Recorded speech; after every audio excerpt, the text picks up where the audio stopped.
Ukraine, based on the UN Charter, the international law, has the full right to defend itself, not only its civilians, whom Russia is bombing by the night, but also its territorial integrity and its sovereignty. And this is happening on the battlefield. Unfortunately, when we talk Russia, then we talk about a country who does not put much value on human life. Russia has taken in massive losses on the battlefield over the course of the past year, both what comes to personnel, but also what comes to material. But they don't seem to care because they are willing to fight until their last ruble is found, unfortunately. So the only strategy that we, as the international community, who is interested in peace and lasting peace based on the international rules that we have put together ourselves and together as the international community, is that we keep on aiding Ukraine. And unfortunately, this strategy doesn't pay off overnight, but certainly does pay off in the long term because Russia can't go on like this forever. On the other hand, in Ukraine, we are also seeing a democratic backlash against President Zelensky, with some Ukrainians accusing him of authoritarian measures. In your opinion, is Zelensky doing enough to address these concerns? It has to be everything that Ukraine does has to be seen against the background that still some 15 years ago, Ukraine very much was in the Soviet legacy with no real democracy, a very, very corrupt country, which it unfortunately still is.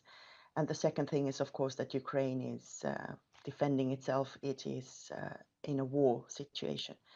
So you couldn't be expecting things from Ukraine, which you can expect from Finland or Sweden, right? But having said this, of course, we observe the situation very, very closely. And also, we're not so happy 2 weeks ago when Zelensky introduced this bill on how to essentially limit the work of the corruption agencies, which are independent. Now they reversed the law a week ago, and we hope this will be for the better.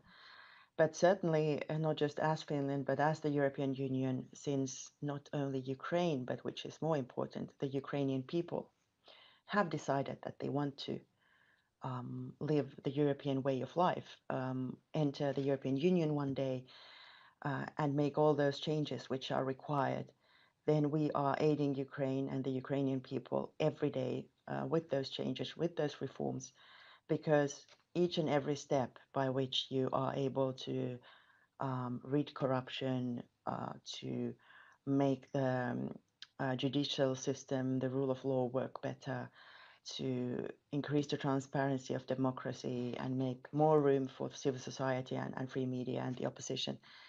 We are fully engaged in each and every step. And these steps might one day lead to the membership in the European Union. But every single step in that direction will help those people as we speak. So certainly we are very strongly engaged in this project, and of course also react very strongly if we do observe that there's development which goes the opposite way. Being mindful of our time, let's talk a little bit about the EU relations with the United States.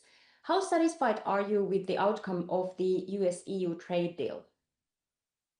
Of course, I'm not satisfied with any tariffs. I'm a free market person, and I do think that, especially in this time, friends and allies should not be imposing tariffs against each other. Now, the United States has decided to impose tariffs. Luckily, those tariffs are not as high as was suspected at one point.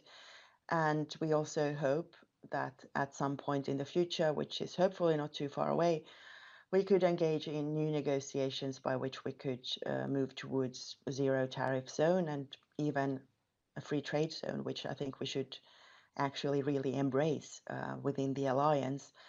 not just between the European Union and the United States of America, but essentially among those countries who do share the same values and the same security environment.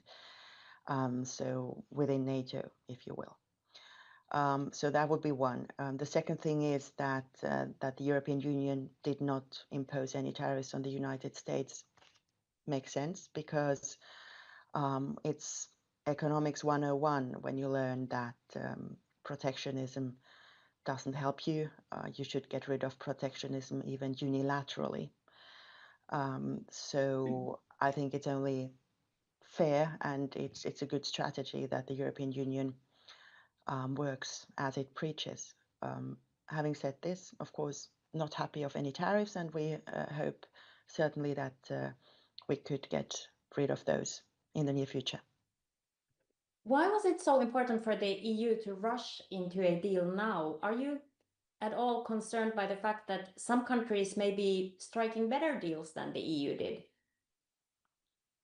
Of course, you can negotiate deals over and over again if you want to, and I hope, as already stated, we could go back to the negotiating table at some point and see if we could get rid of those existing tariffs or the new tariffs which were imposed. Having said this, the worst thing that can happen to companies is also lasting uncertainty. So it was good to, at this stage, to put an end to this uncertainty and agree on at least something. And we do hope that this certainly is the maximum level of tariffs there will ever be between friends and allies, and we are able to negotiate a level which is much better for certainly European companies, but at the same time also for the American man and woman on the street. What kind of feedback are you getting from Finnish trade stakeholders regarding the deal? Are they happy with it? This is not the end of the world, but of course, some companies are more hit than others. And again, it's never good to have more tariffs. We are engaged in a very deep and growing trade relationship with the United States. Finland is just about to open a new consulate general in Houston, in Texas, and we are very strongly deepening our trade ties. So any tariffs will not stand in the way, but certainly they are not what we are expecting either. Right. I'm afraid we only have a few minutes left of our time. So I thought that to close this off, I could ask you 5 short ones, if you don't mind. Yeah, they are the most difficult ones typically. Yeah. So first, what are you reading right now? I'm actually reading a book, a German book. It's called Die Diplomatin, funnily. So The Diplomat. I can't remember the author's names. It's Lucy. I can't remember her last name, but it's entertaining. It's a novel. All right. Who is your favorite foreign colleague? I couldn't possibly tell you that. I have so many colleagues who are not just solid as partners in crime in foreign policy, but very good friends as well. Which is your favorite country besides Finland?